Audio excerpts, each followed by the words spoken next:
डहाणू तालुक्यातील कासा पोलीस ठाण्याच्या हद्दीत महिला सुरक्षेला काळीमा फासणारी धक्कादायक घटना समोर आली आहे।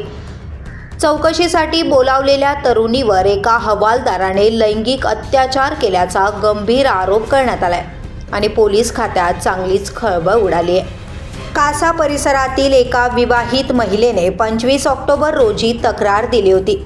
तिचा पती दुसऱ्या तरुणीसोबत राहत असल्याची या तक्रारीचा तपास हवालदार शरद भोगाडे यांच्याकडे सोपवण्यात आला। तपासाच्या निमित्ताने त्यांनी संबंधित तरुणीला चौकशीसाठी हजर राहायला सांगितलं। सुरुवातीला एकदा चौकशी झाली, पण आठवड्यानंतर पुन्हा तिला बोलावण्यात आलं।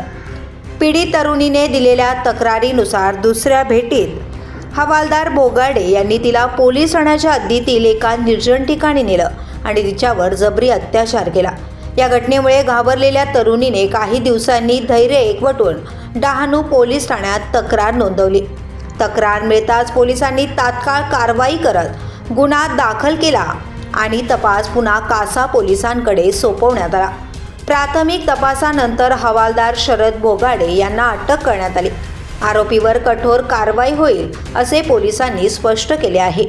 या दरम्यान या संपूर्ण घटनेनंतर कासा आणि डहाणू परिसरात संतापाची लाट उसळली आहे। चौकशीसाठी बोलावलेल्या मुलीचीच सुरक्षितता धोक्यात आली। यामुळे स्थानिक नागरिक संतप्त झाले आहेत।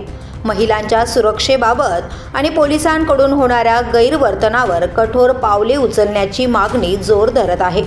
तपास सुरू असून पीडितेला सर्व तांत्रिक आणि कायदेशीर मदत पुरवली जात असल्याची माहिती पोलिसांनी दिली आहे। The police news bureau, Dahanu.